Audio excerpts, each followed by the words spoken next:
Meio-dia e 1 minutinho, muito obrigada pela sua companhia nesta quinta-feira.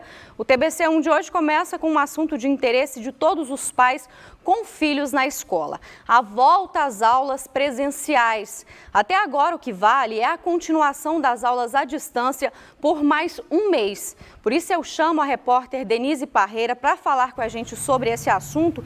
Denise, existe alguma novidade com relação a essa história, quando as aulas podem voltar a ser presenciais? Boa tarde.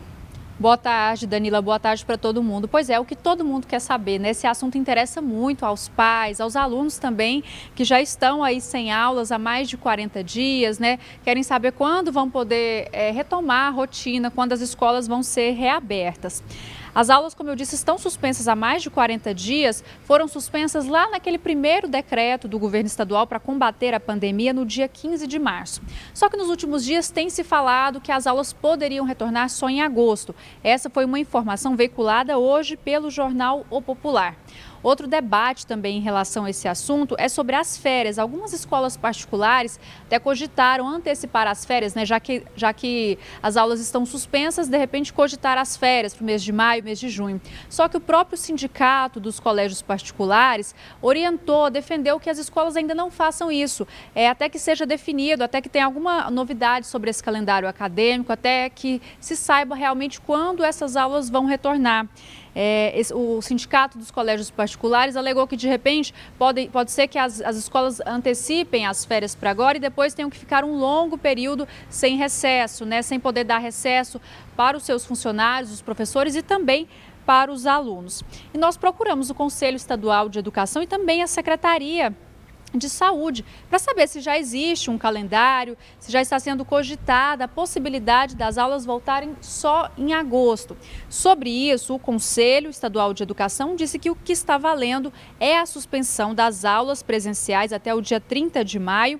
A Secretaria Estadual de Saúde disse que discutiu esse assunto, a retomada das aulas, ontem em reunião e que, por enquanto, continua valendo a suspensão das aulas presenciais até dia 30 de maio. A Secretaria também disse que qualquer mudança, qualquer definição de data de retorno das aulas só vai ser feita com base em dados epidemiológicos e técnicos. Danila.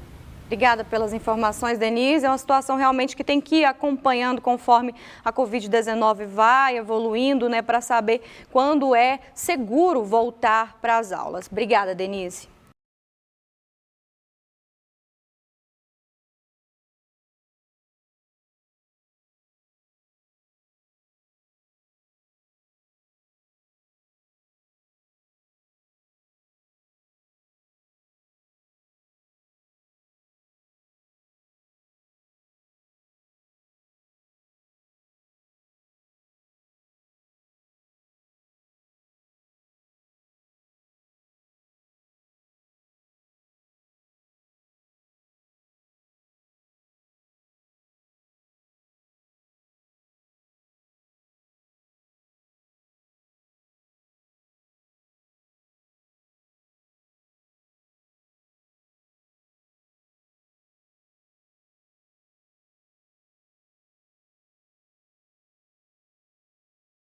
Olha, o movimento nas rodovias federais diminuiu mais de 50% durante a quarentena. Só que o número de acidentes e mortes ainda preocupa, viu, gente? A PRF começa amanhã uma campanha virtual para conscientizar motoristas a ter mais cuidado nas estradas. Quem tem os detalhes para a gente é a repórter Danusa Azevedo. Danusa, boa tarde. Boa tarde, Danila. Boa tarde para você que acompanha o nosso jornal aí de casa. Maio chegando, mês de atenção no trânsito em todo o Brasil. A campanha da PRF Maio Amarelo começa amanhã no sentido de chamar a atenção dos motoristas. Neste período de pandemia, comparando a mesma época do ano passado, claro que não existia ainda o coronavírus, o movimento nas estradas, principalmente aqui nas rodovias federais que cortam o nosso estado, caiu bastante, mas mesmo assim aconteceram vários acidentes e também mortes. Eu vou conversar agora com o inspetor Nilton Moraes, da PRF. Inspetor, muito obrigada pela participação. Como que está essa questão do movimento em comparação com o ano passado? Caiu aí de 11 de março ao dia 20 de abril, quase 60%? Boa tarde. Boa tarde a você, boa tarde a todos que nos acompanham. Olha, essa quarentena ela teve um detalhe importante. A redução de movimento na estrada foi quase 50%, mas o que mais chamou a atenção, o número de acidentes caiu bastante, mas o número de mortes não acompanhou a mesma proporção da redução de movimento na estrada. De 16 mortes caindo para 14, e o que mais preocupa a polícia é que dessas 14 mortes, pelo menos 4. Os que morreram não usavam cinto de segurança, o que mostra que o condutor está desatento. Cinto salva vidas. Gente, em relação aos acidentes, em 2019, neste período que eu falei, foram 272 acidentes nas rodovias federais que cortam o nosso estado. Este ano, 197 acidentes, porém, como o inspetor Newton falou, o número de mortes não teve essa diminuição. A diminuição não foi tão significativa. No ano passado, neste período, 16 mortes, este ano, somente 14. Além dessa infração, inspetor, da questão da pessoa não utilizar o cinto de segurança, pessoas morrem por causa disso, existem outras infrações que também chamam a atenção pela ousadia dos motoristas.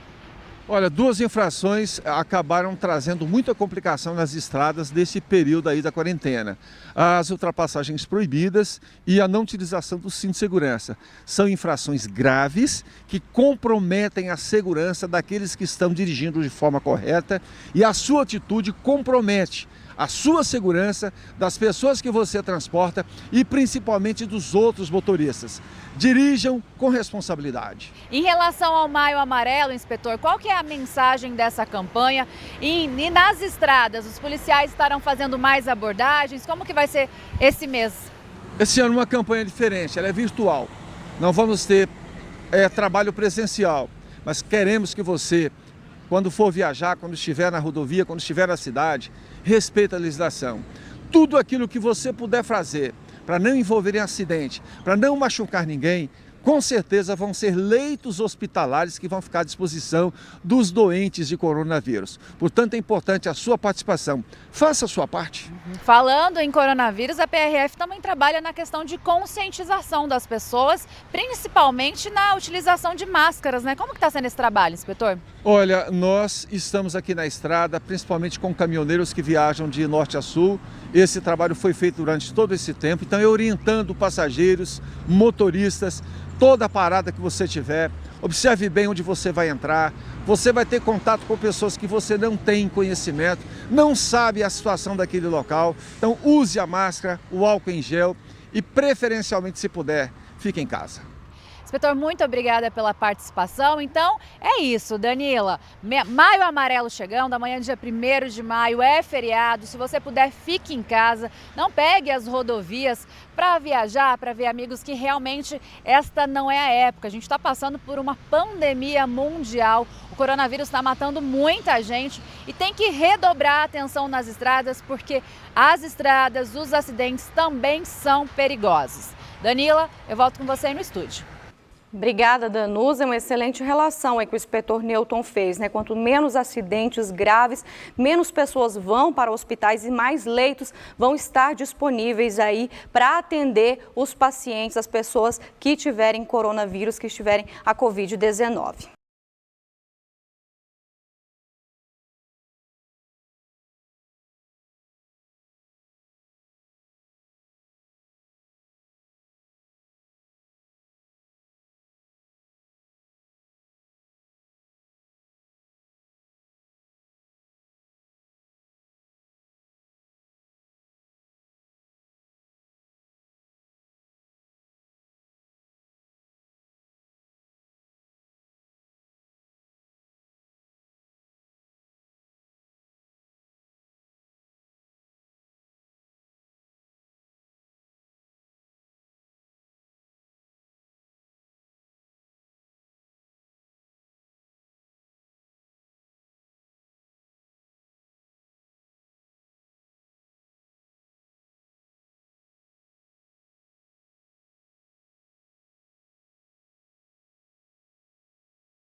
Meio-dia e 8 minutos, olha só, no Brasil o coronavírus já matou 5.466 pessoas. Esse foi o dado divulgado ontem no fim da tarde pelo Ministério da Saúde. Aqui em Goiás foram 27 mortes. Vamos ver os números, atualizar esses números aqui, olha só. 705 casos confirmados. De ontem para hoje são 44 casos a mais. 8.612 suspeitos, são mais 500 casos suspeitos, 27 mortes, 4 óbitos, 4 mortes em investigação. As cidades com mais casos, Goiânia está com 404 casos e 12 mortes, Anápolis 41 casos e nenhuma morte confirmada e Aparecida de Goiânia aparece em terceiro lugar, né? Subiu nesse ranking aí que antes estava sendo ocupado por Goianésia. Aparecida de Goiânia com 39 casos e 2 mortes confirmadas, segundo o boletim da Secretaria Estadual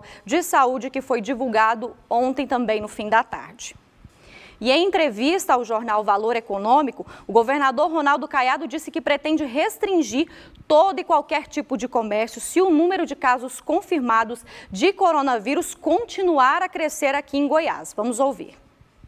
Se no decorrer desses próximos 10 dias nós tivermos um crescimento acima dessa curva que nós já identificamos dentro de um trabalho com base científica e técnica, você pode saber que eu imediatamente baixarei novo decreto restringindo fortemente todas as atividades econômicas do estado de Goiás, preservando saúde e a parte essencial, que é a parte de alimentação. Olha, Caiado também fez ontem a tradicional live no Facebook dos veículos da Agência Brasil Central. Inclusive, essa live você pode acompanhar todos os dias a partir das 5 da tarde. E ele estava na companhia do secretário de Saúde, Ismael Alexandrino, e também do secretário de Desenvolvimento e Inovação, Adriano da Rocha Lima. O governador diz que pode autorizar multa para quem insistir em não usar a máscara caso precise sair de casa. Vamos ouvir. E não custa nada você usar máscara, você está fora do seu ambiente familiar, ao ter que sair, o melhor seria não sair, mas ao ter que sair, por favor, vamos usar a máscara. E veja, em outros estados, já não só a identificação da pessoa, como uma multa que está sendo autorizada. Eu tenho pedido, tá certo, aqui um período ainda, mas não vou poder alongar muito. Se realmente tiverem pessoas que estejam muito resistentes, nós vamos ter que implantar um sistema que alguns não podem colocar em risco os outros. Mas vejam bem, é fundamental que vocês observem aquilo que o nosso secretário disse, que eu tenho repetido. O isolamento social é a melhor arma que nós temos para combater o coronavírus. Então, lembrando, você pode acompanhar a live, a transmissão dessa entrevista do governador todos os dias a partir das 5 da tarde no Facebook da TV Brasil Central e também das rádios Brasil Central e RBC FM.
Olha, depois da liberação de algumas atividades econômicas em Aparecida de Goiânia, a Prefeitura está fiscalizando o comércio para saber se os empresários estão tomando os cuidados necessários. Sobre esse assunto, eu vou voltar a falar aqui com a Denise Parreira. Denise, explica para a gente, por enquanto, essa fiscalização é só para orientar ou já estão multando aí os comerciantes que não estão cumprindo?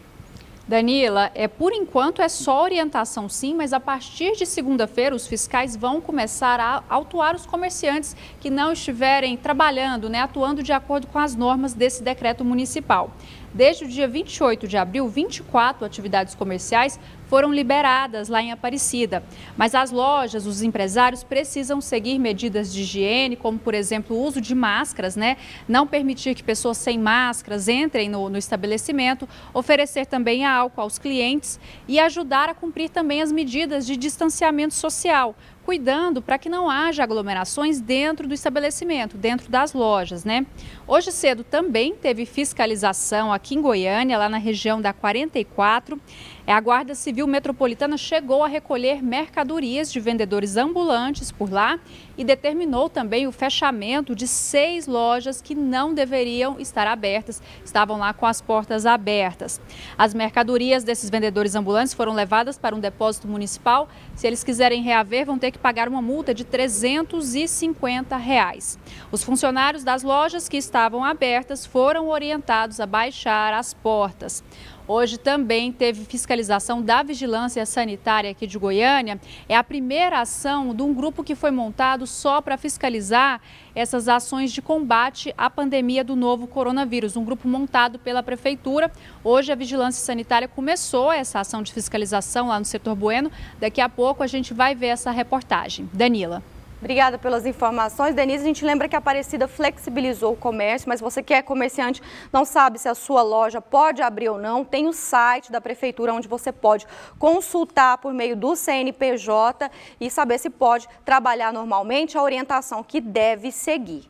Olha, 12h14, a gente vai para um rápido intervalo. No próximo bloco, eu recebo aqui no estúdio um representante da Prefeitura de Goiânia para falar sobre a negociação com os empresários para a reabertura do comércio aqui na capital. Você pode participar dessa nossa conversa mandando perguntas desde já para o WhatsApp 3201-7700 que aparece aí na sua tela.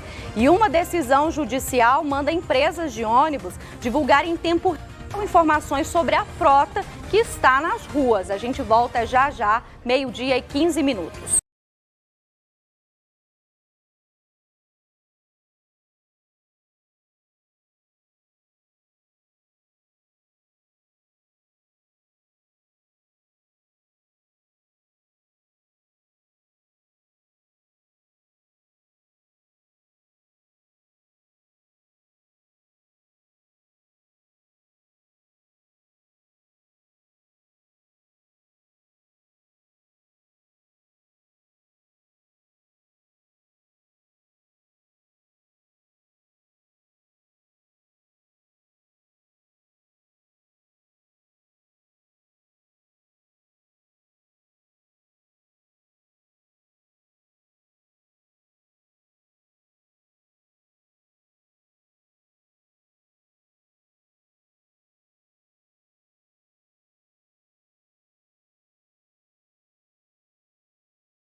TBC1 está de volta, 12h17.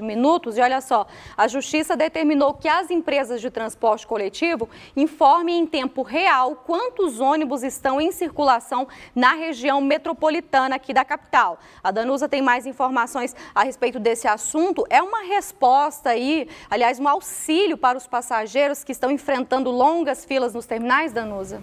Danila, é uma tentativa de amenizar esse problema. A gente tem acompanhado aí nos últimos dias, desde que começou o decreto, a frota também de ônibus circulando aqui em Goiânia, na região metropolitana, também caiu, foi reduzida aí quase pela metade. Então não tem aglomeração dentro do ônibus, porque só pode viajar sentado. Porém, os terminais estavam lotados, muita gente entrando nos ônibus, esperando, sem saber que horas que ônibus aparecia ou não, reclamando reclamando envio. Enfim, a gente viu várias manifestações dos passageiros que estavam revoltados com essa situação, né? E foi pensando nisso que a Defensoria Pública entrou com uma ação e conseguiu uma liminar favorável para que as empresas do transporte coletivo apresentem e mantenham atualizada de hora em hora, informações sobre a quantidade de ônibus circulando. As empresas têm até 48 horas para restabelecer o serviço do aplicativo Olho no Ônibus, que é um aplicativo que permite ver a quantidade de ônibus, também o fluxo dos passageiros, né? Sob pena de pagar a multa de R$50 mil caso haja o descumprimento dessa decisão. A decisão, essa liminar, determina ainda que a CMTC fiscalize os serviços das concessionárias que prestam o serviço, né? Então a CMTC tem que fiscalizar para manter aí a qualidade e transparência desse trabalho. Ainda segundo a Defensoria Pública, a decisão judicial que está vigente obriga que 100% da frota do transporte coletivo circule normalmente. A gente entrou em contato, a CMTC disse que não foi notificada, mas que as equipes realizam o trabalho de fiscalização e também de acompanhamento das operações. Já a Redmob e a Metrobus não mandaram nota. Danila. Danusa, um aplicativo que não devia nem ter saído do ar, né? Devia ter funcionado e não esperado uma pandemia para ser obrigado a ser colocado no ar. E a gente espera que agora funcione e que não seja interrompido depois que esse período crítico passe também, porque o passageiro vai continuar usando o ônibus e continua precisando ter essas informações aí para facilitar a vida dele também. Obrigada, Danusa.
Olha, a gente volta a falar sobre a fiscalização do comércio para o cumprimento dos decretos do governo.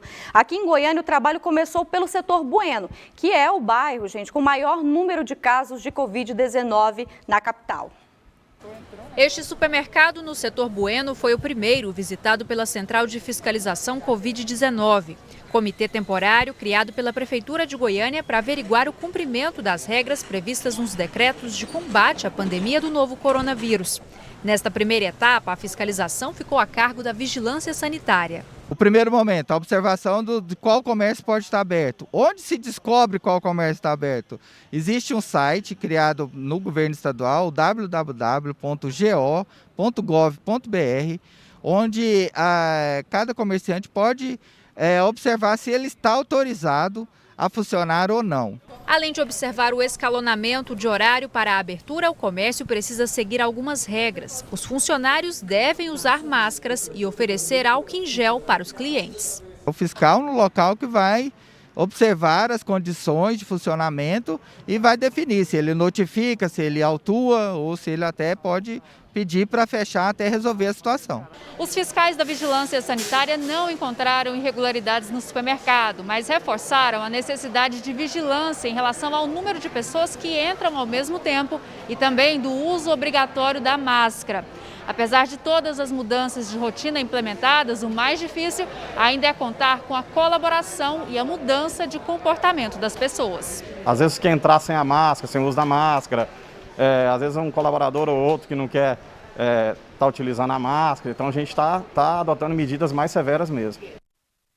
A gente continua nesse assunto porque o Comitê de Crise da Prefeitura de Goiânia decidiu acatar a recomendação da Secretaria Municipal de Saúde e manteve a quarentena. Com isso, pelo menos 45 segmentos comerciais seguem fechados aqui na capital. Uma decisão que surpreendeu os comerciantes e empresários que apostavam aí na flexibilização para retomar o trabalho.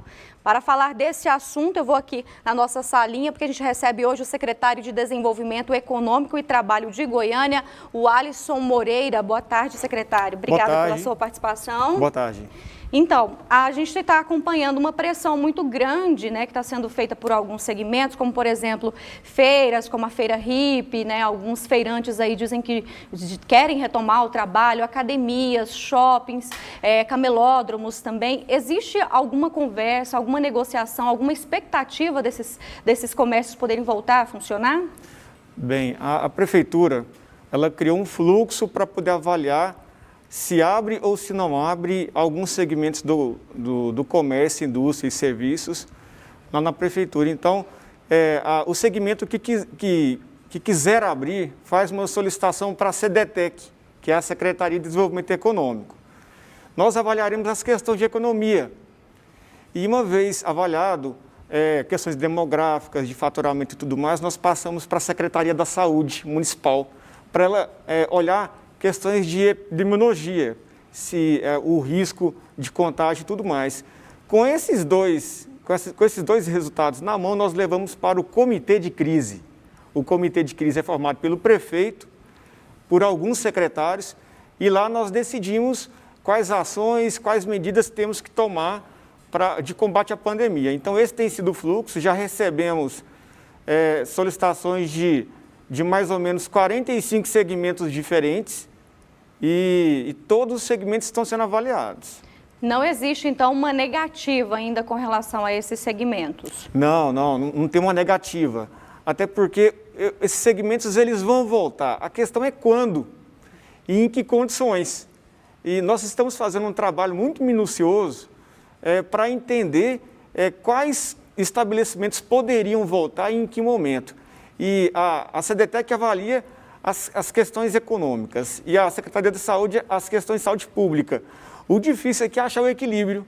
Mas eles querem voltar já de imediato, né, secretário? Porque alguns dizem que estão com muita dificuldade econômica, eles já, inclusive, tem alguns se manifestando, programando aí alguns manifestos. Eles querem voltar de imediato. Existe essa expectativa já agora? Não, nesse momento nós não flexibilizaremos a abertura de segmento algum. Nesse momento, até porque a Secretaria da Saúde lançará uma nota técnica hoje informando sobre essa negativa nesse momento de flexibilização, com dados mais técnicos.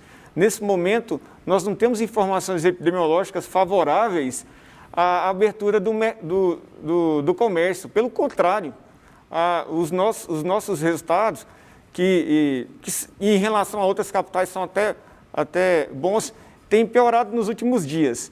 Então, nós acreditamos que na semana que vem avaliaremos novamente a condição da pandemia na cidade e, conforme for, a gente pode ter uma resposta diferente. Então, essa avaliação está sendo feita semanalmente e até semana que vem não abre?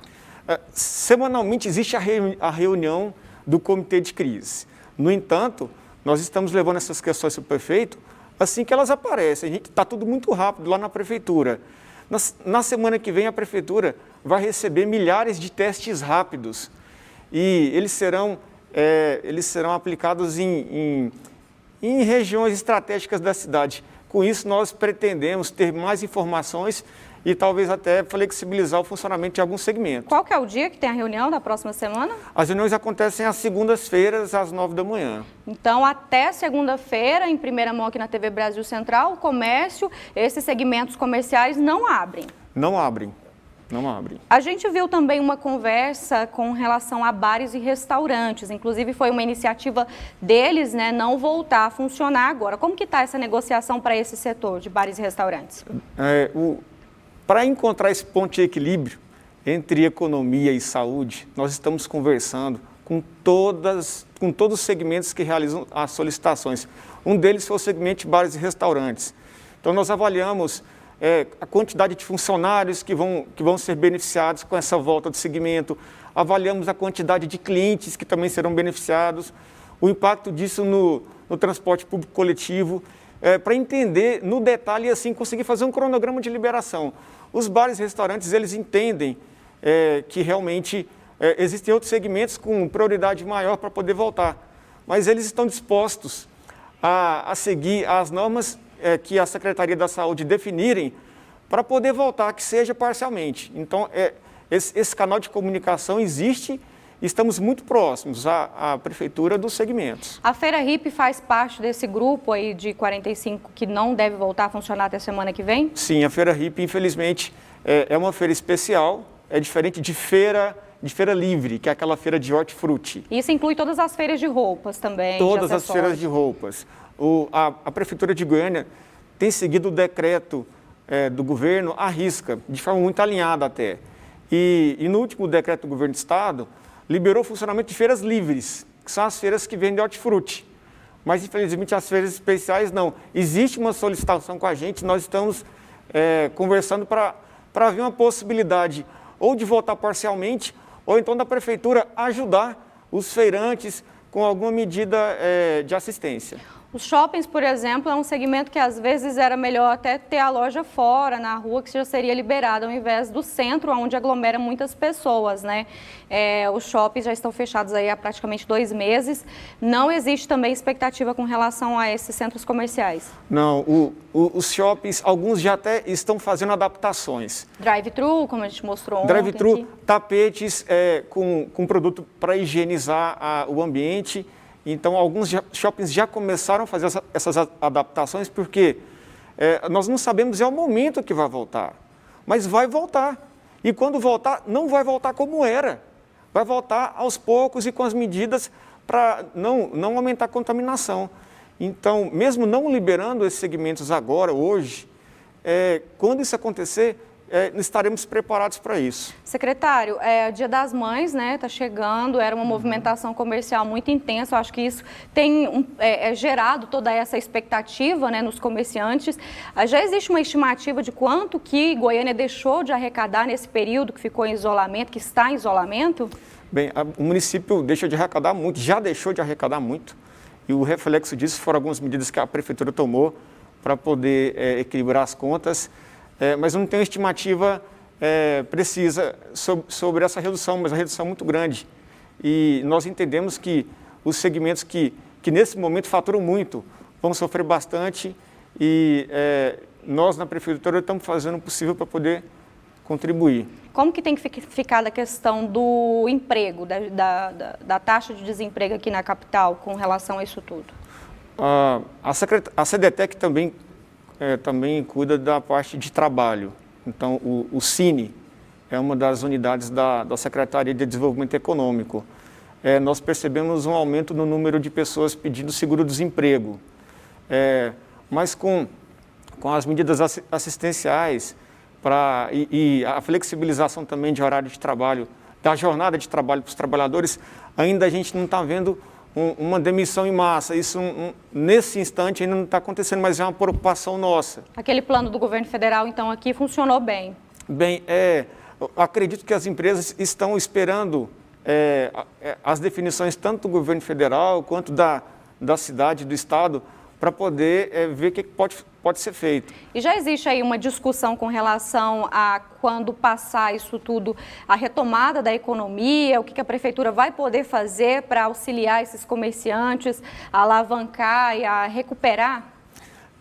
A Prefeitura conta com o apoio de algumas instituições especializadas em inovação. Então, nós estamos muito perto do SEBRAE, nós estamos muito próximos da CIEG, da FIEG. Então, quando esse momento chegar, e vai chegar, precisaremos fazer ações desde capacitação de pessoas, porque a realidade vai ser diferente, até mesmo ajudar empresas com fluxo de caixa, alguma coisa assim.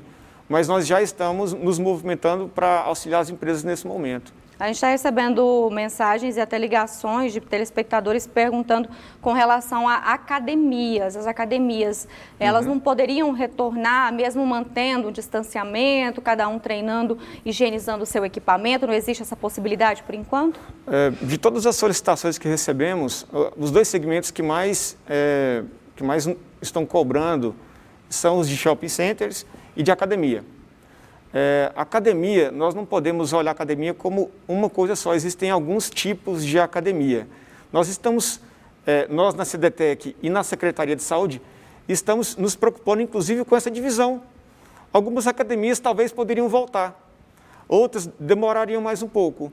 Então, academias, por exemplo, que dão aulas de balé, tem um risco de contágio menor do que academias de musculação que trabalham com muito equipamento, muitos alunos. Então, nesse momento, é muito arriscado fazer com que as academias voltem a funcionar. Mas, no futuro próximo, alguns tipos de academia, eu estou certo que serão liberadas. Secretário, para finalizar, ontem a gente acompanhou aí o primeiro dia do escalonamento de horários das empresas, né? Por ser o primeiro dia, ainda não estava causando o efeito esperado de reduzir as filas e as aglomerações nos terminais de ônibus e no transporte coletivo. Vocês já perceberam alguma mudança? Já surtiu algum efeito? Já se discute alguma alteração nesse calendário para que seja mais eficaz? Como que está essa situação do escalonamento? Ótimo. Foi muito bom você ter comentado. Nós estamos monitorando dentro dos terminais, através de pesquisas com os usuários do transporte público coletivo, para onde eles estão indo, qual é o horário que eles entram no trabalho. Então, hoje já temos os resultados de ontem. Nós percebemos que os funcionários ainda não adotaram, não têm o conhecimento em massa desse decreto. E as empresas também não. Nós acreditamos que com o trabalho da Central de Fiscalização Covid-19, que já começou ontem também, nós conseguiremos conscientizar os empresários a se adaptarem às 5 sugestões de horário. Porque os dados de ontem é que mais ou menos metade das pessoas ainda continuam entrando no mesmo horário que entravam antes. E como está muito recente também, está em vigor desde ontem, nós acreditamos que nos próximos dias teremos a informação sobre a efetividade do decreto. Caso as empresas não estejam cumprindo, não estejam colaborando, nós podemos fazer uma revisão do decreto para tornar ele um pouco mais duro e punitivo, para que a Central de Fiscalização consiga agir de forma mais incisiva. O que seria mais duro? Multas Multa e chegar ao extremo até de fechar o estabelecimento, se ele insistir e não seguir as recomendações de combate à pandemia. Existe a situação extrema de até caçar o alvará? Sim, existe. E tem uma situação até um pouco mais extrema, porque se as pessoas ou as empresas não colaborarem com as medidas de combate à pandemia, ela pode ser, inclusive, acionada criminalmente, porque está atrapalhando a sociedade a lidar com uma questão de saúde pública. Então, a gente quer até fazer um alerta para esses comerciantes que não podem funcionar, que não estão cumprindo o horário. A secretária trouxe aqui para a gente a notícia em primeira mão que pode ser até cassado o alvará, essa empresa não poder mais funcionar até depois da pandemia por causa da falta desse cumprimento, dessa medida de segurança, né, secretária? Sim. Eu quero agradecer a sua participação, muito obrigada pelos esclarecimentos, uma boa tarde para o senhor. Muito obrigado.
Olha, hoje é dia dos aniversariantes de julho e agosto sacarem o auxílio emergencial do governo federal, auxílio de R$ 600.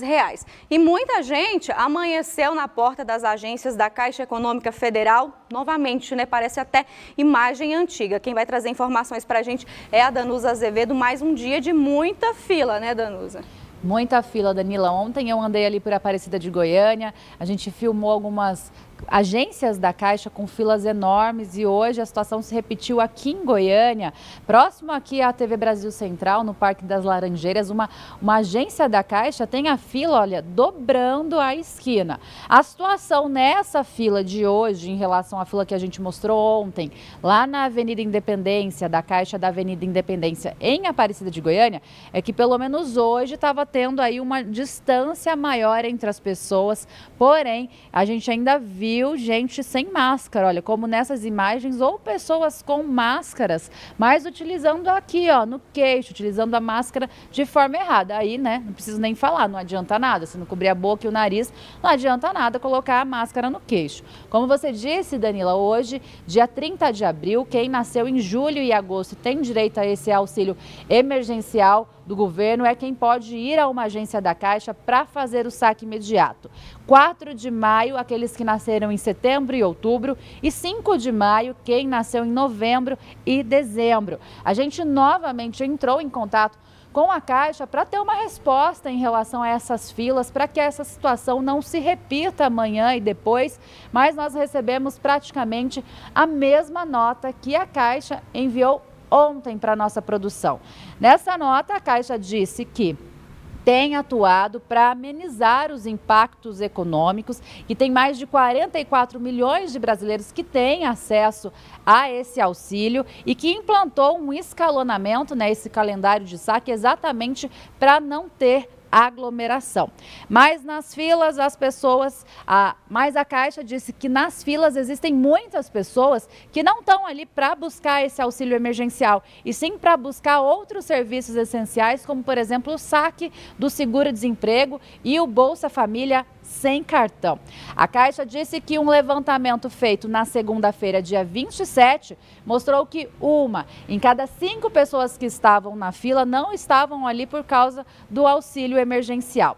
A Caixa disse ainda que alocou vigilantes e colocou mais recepcionistas para otimizar aí o atendimento, porém, como a gente está vendo nas imagens, eu acho que não está sendo o suficiente, né? Muitas filas, não somente aqui em Goiás, mas em todo o Brasil, isso tem se repetido desde segunda-feira. A Caixa disse em nota ainda que neste sábado vai abrir 800 agências em todo o país, das 8 da manhã ao meio-dia, mais um dia aí de atendimento para tentar desafogar essas filas que a gente tem visto, né, Danila? Obrigada pelas informações, Danusa. Eu quero chamar a atenção para essa história. Quero até pedir para colocar as imagens aí na tela dessa fila para a gente. Você está acompanhando isso desde o começo da semana. Alguma coisa não está dando certo, né? É o calendário que não está funcionando, esse calendário de atender 2 meses no mesmo dia, ou esse aplicativo que tem que tomar alguma atitude com relação a esse aplicativo, porque nós estamos falando, gente, de pessoas simples, de pessoas humildes, pessoas que às vezes não têm nem um celular. Imagina saber o que é um app, o que é um aplicativo para resolver um problema como esse. E são pessoas que dependem desses R$ 600, não é amanhã, não é daqui 10 dias, não, é hoje, gente. Eles estão sem receber já há mais de mês, eles não têm dinheiro. É gente que não tem dinheiro para comprar comida. Vocês estão entendendo a gravidade da situação? Então tem que ser feito alguma coisa para resolver isso daí, porque não dá para ficar esse aglomeramento de pessoas correndo o risco de adoecer e piorar ainda mais a situação, tanto para a pessoa como para o sistema de saúde, né?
Meio-dia e 40 minutos, o álcool em gel se tornou fundamental na prevenção e no combate ao coronavírus. Mas o uso incorreto do produto pode causar queimaduras no corpo e até incêndio em carro. Olha só esse alerta.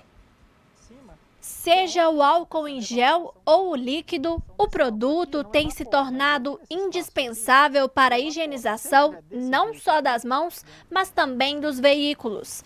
Mas existem alguns cuidados a serem tomados para que não haja combustão e um princípio de incêndio. Aos fumantes, pessoal, você está trabalhando com álcool em gel ou está passando álcool em gel na sua mão, você não vai fazer ao mesmo tempo que você acende um cigarro, né? Porque o cigarro se acende com fogo. Imagina você fumando lá, aquela chaminha do cigarro e passa álcool em gel na mão e um pouco do álcool está próximo do seu cigarro, vai pegar fogo, né, gente? Então, qual que é a recomendação? Mexeu com álcool, mexe longe de qualquer fonte de ignição de fogo ou qualquer fonte elétrica. O álcool 70% é um produto inflamável e por isso deve ser armazenado e manuseado com cuidado. Para que o álcool entrasse em combustão espontânea, seria preciso atingir uma temperatura superior a 300 graus Celsius. Um veículo exposto ao sol, mesmo que por várias horas, é impossível atingir uma temperatura tão alta como essa. Mas, mesmo assim, o ideal é não deixar o frasco dentro do veículo. Nós vamos ter um superaquecimento ali, o veículo estando ao sol, vai aumentar a volatilidade desse álcool, ou seja, ele vai evaporar de uma forma mais rápida e a gente vai ter esses vapores de álcool lá dentro.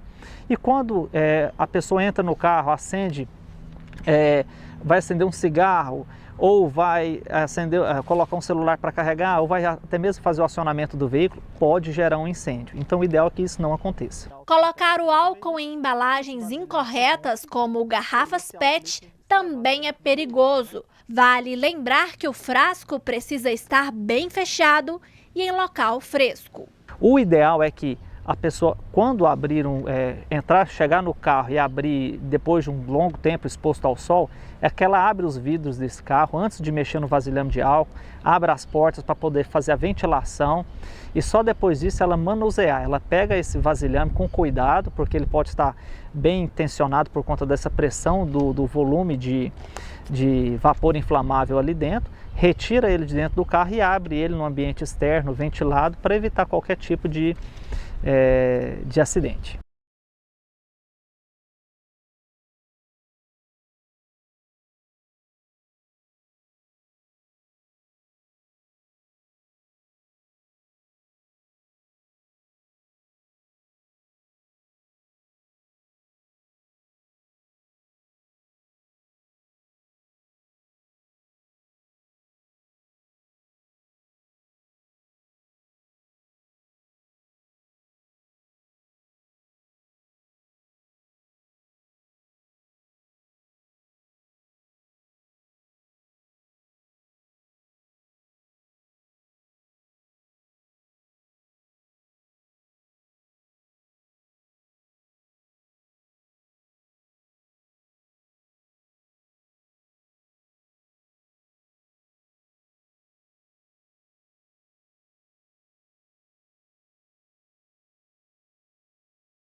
Meio-dia e 42 minutos, olha só essa notícia. A Justiça determinou o afastamento do delegado da Polícia Civil, Alex Nicolau Vasconcelos, bastante conhecido aí, o doutor Alex Vasconcelos. O delegado é suspeito de se apropriar de um carro apreendido durante uma operação chefiada por ele em julho de 2017.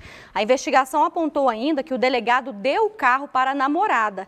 Ele deve ser colocado em função administrativa enquanto durar esse processo judicial. A Polícia Civil disse que está dando cumprimento à determinação da Justiça de afastamento do delegado e que a Corregedoria da instituição também está apurando os fatos. Lamentável, né?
Olha, um motociclista morreu e uma mulher ficou gravemente ferida hoje em um acidente na Avenida Anhanguera. A Denise Parreira conta pra gente como que foi esse acidente, né, Denise?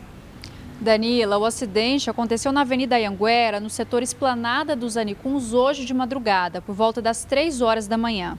O motociclista, que ainda não foi identificado, carregava uma mulher na garupa.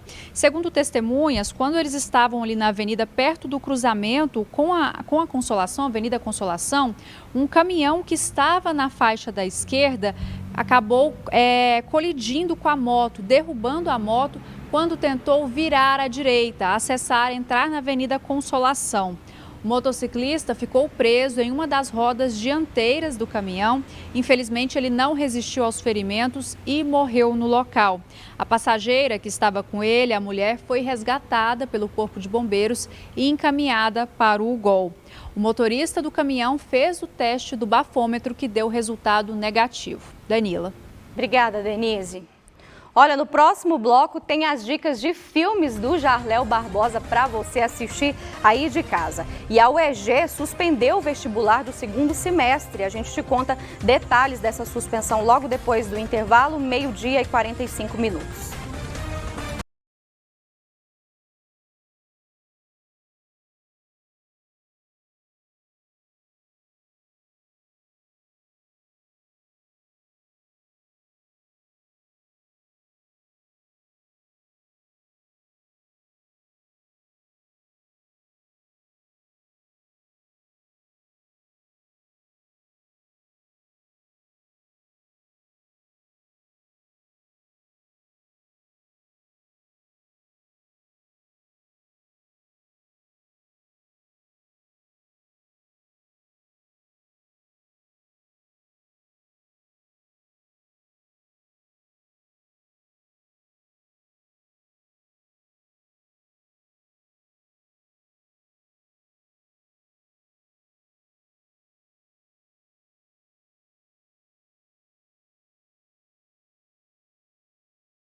TBC1 está de volta, 12h47. A gente recebeu alguns recadinhos aqui que eu quero ler para vocês. Boa tarde, gosto muito do Jornal da TBC, franco e ético. Humberto Ascioli, do setor Coimbra. Obrigado, Humberto. Essa é a nossa tentativa mesmo, todos os dias, de trazer a notícia para vocês aí da melhor forma possível, ouvindo todos os lados. E também o Rogério Fly, lá de Aparecida de Goiânia, pediu um abraço para ele, para a família, um abraço para todos vocês que estão acompanhando a gente.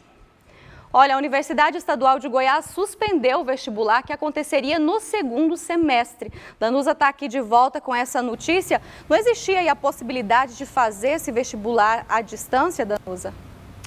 Danila, o Enem esse ano ele vai acontecer à distância, por enquanto não tem nenhuma mudança aí do Ministério da Educação, porém a UEG disse que não há como garantir a segurança das pessoas envolvidas e nem a qualidade do processo seletivo se ele for feito à distância. Então, neste comunicado, ficou bem claro que não há possibilidade da realização da prova à distância. O comunicado disse que suspendeu esse vestibular por causa do atual cenário do coronavírus e descartou, como eu disse, a possibilidade de fazer uma prova à distância. Segundo a reitoria, além da questão da segurança, há também dificuldades operacionais, porque mesmo para realizar uma prova à distância ou um vestibular convencional, existe ali todo um trabalho administrativo por trás e o momento não dá segurança para essas pessoas envolvidas. A UFG disse também que o vestibular foi cancelado porque há obstáculos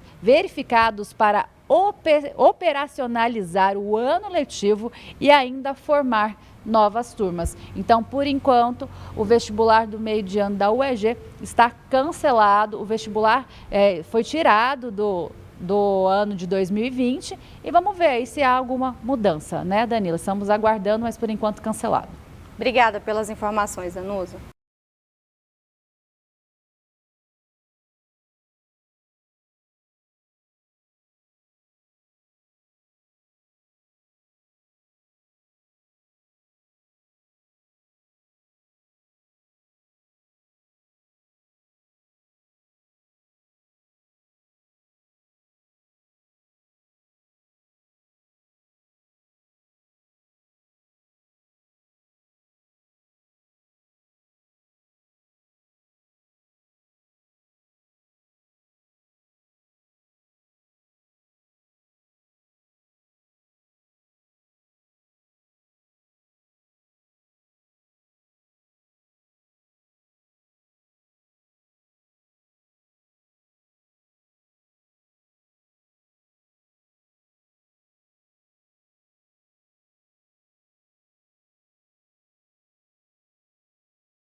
Olha, com a redução de atendimentos eletivos durante a quarentena, hospitais particulares aqui de Goiás decidiram fechar leitos para não ter prejuízo. Em um vídeo, o presidente da Associação dos Hospitais Privados de Alta Complexidade disse que estão com mais de 60% de vagas ociosas. A partir de amanhã, os hospitais devem reduzir os atendimentos. Vamos ouvir um trecho. Alguns hospitais fecharão leitos, outros fecharão andares.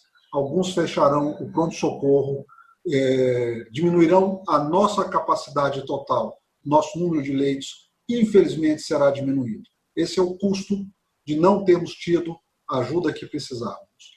Muitas promessas, muitas reuniões, mas até esse momento, todo o custo do funcionamento nesse isolamento social, com a queda imensa da nossa capacidade de atendimento, foi nossa.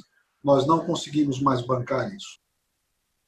Em nota, a Secretaria de Estado da Saúde informou que o decreto do governador Ronaldo Caiado, publicado em 19 de abril, permite o funcionamento de todas as unidades de saúde privadas, exceto as de cunho exclusivamente estético. Para o funcionamento destes serviços, fica estabelecido que eles devem seguir criteriosamente as recomendações contidas no protocolo geral e devendo também atender apenas com hora marcada.